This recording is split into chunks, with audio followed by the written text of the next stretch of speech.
First toll adjustments for the I-485 express lanes are in place. Some Charlotte drivers not happy about them, especially the increase of up to 25 cents in some parts of the highway.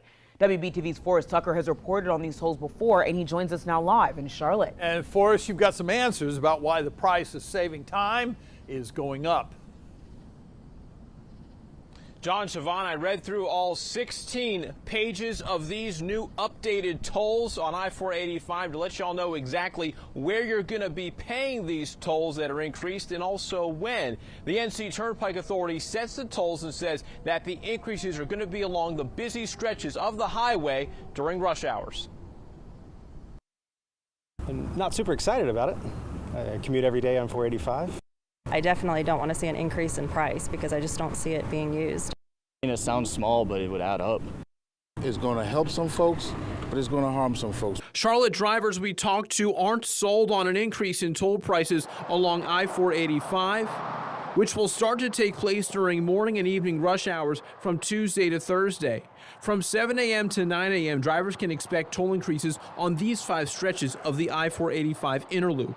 From 4 p.m. to 6 p.m., express lanes will cost more in these 7 areas of I-485's outer loop.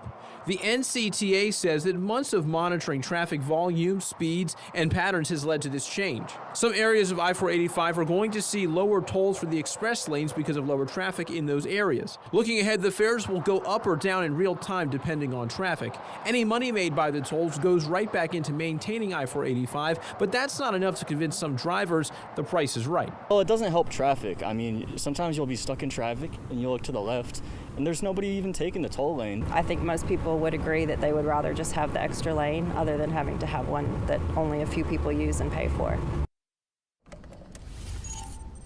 Couple numbers for you to know about here. From March to then the end of May, there has been $1.46 million generated by these toll lanes on I-485.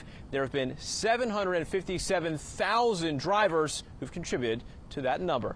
Live in West Charlotte tonight, Forrest Tucker, WBTV, on your side. And